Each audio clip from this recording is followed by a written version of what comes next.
కనకరాజు అనే ఒక కోపిష్టి కొంగలాంటి వాడు ఒకరోజు అనుకోకుండా అస్థికల్లో ఆల్కహాల్ మిక్స్ చేసుకుని తాగినందువల్ల అతన్ని ఒక కొరియన్ ఆత్మ ఆవహిస్తుంది. ఆ ఆత్మని వదిలించుకోవడం కోసమని కొరియాకి పోయిన కనకరాజు అండ్ బ్యాచ్ కి దిమ్మ తిరిగిపోయేలా ఒక మ్యాటర్ గురించి తెలుస్తుంది. ఇంతకీ ఏంటా మ్యాటర్? అసలు ఆ ఆత్మ ఎవరిది? దానికి ఏం కావాలి? ఫైనల్ గా ఆత్మని కనకరాజు ఎలా వదిలించుకున్నాడు అనేది రిమైనింగ్ స్టోరీ.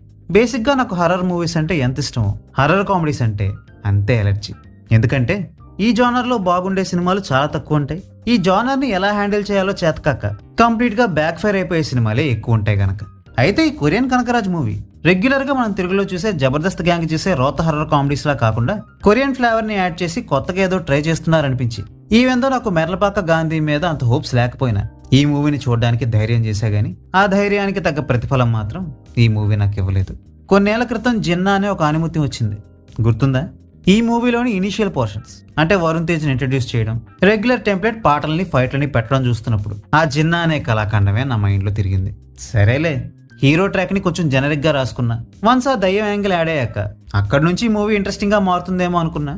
బట్ నా ఎక్స్పెక్టేషన్స్ కి విరుద్ధంగా ఈ మూవీ ఇంకా చెడుతూనే పోయింది. ఈ మూవీ మొత్తంలో ఒక 4-5 సీన్లు మాత్రమే ఫన్నీగా అనిపించాయి. అండ్ ఆ సీన్లలో మాత్రమే సత్యతో పాటుగా రిమైనింగ్ యాక్టర్స్ కూడా బాగానే పర్ఫామ్ చేశారనిపించింది. కానీ రిమైనింగ్ మూవీ మాత్రం నాలో ఉన్న సహనాన్ని కొంచెంగా చంపుకుంటూ పోయి ఫైనల్ గా క్లైమాక్స్ కి వచ్చేసరికి రెండు ఆత్మల మధ్యలో ఒక దిక్కుమాలిన ఏ ఫైట్ ని పెట్టి జనాలను ఎడ్డోలను చేయడం కోసం ఒక డివైన్ ఎలిమెంట్ ని కూడా గొసాయించి ఫంకీ మూవీలో దిల్ రాజు చెప్పే టిప్స్ ని తూచా తప్పకుండా పాటించేసి మన కొరియన్ కనకరాజుని సక్సెస్ఫుల్ గా అస్సాం ట్రైన్ కి పంపించేశారు ఈ మూవీ మేకర్స్. అసలు నాకు తెలియగడుగుతున్నా, ఈ నాసిరకపు ఏ వాడుకలు చూడడానికి చాలా కంపరంగా ఉన్నాయన్న క్రిటిసిజం బయట ఆల్రెడీ నడుస్తుంది కదా. మరైనా కూడా తప్పు మనం చేయకూడదనే కనీస ఇంగిత జ్ఞానం కూడా లేకుండా ఇటువంటి సీన్లను ఎలా పెడుతున్నారు? అంటే మా మొహాలకి ఇదే ఎక్కువని మీ ఫీలింగా? ఆర్ మీరు ఒక క్వాలిటీ ప్రోడక్ట్ ని డెలివర్ చేశారనే భ్రమల్లో ఏమైనా ఉన్నారా? పోనీ కాసేపు క్వాలిటీ సంగతి పక్కన పెట్టి రైటింగ్ గురించి మాట్లాడుకుందాం.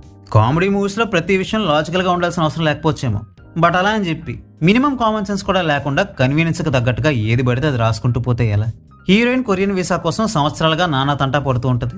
But Varun and Satya characters కి మాత్రం చాలా ఈజీగా within 1 or 2 days visa దొరికేస్తుంది. ఇది చాలదన్నట్టు సెకండ్ హాఫ్ లో ఇంకో క్యారెక్టర్ కూడా చాలా ర్యాండమ్ గా ఇండియా నుంచి కొరియాకి వెళ్ళిపోతాడు. ఇదేమో ఇలా ఉంటే ఇంకో పక్క హీరోస్ బ్రదర్ క్యారెక్టర్ తాలూకు ట్రాక్ ఏమో ఎంతకంటే విడ్డూరంగా ఉంటుంది. సింగపూర్, కొరియా, బిజినెస్, మ్యారేజ్ అంటూ ఆ బ్రదర్ క్యారెక్టర్ ని ఇష్టం వచ్చినట్టు మెరికలు తిప్పేసి జస్ట్ బికాస్ హీరో క్యారెక్టర్ కి విలన్ కి మధ్య పర్సనల్ రిఫ్ట్ ని పెట్టడం కోసం ఆ క్యారెక్టర్ తో ఫుట్బాల్ ఆడేసుకున్నారు.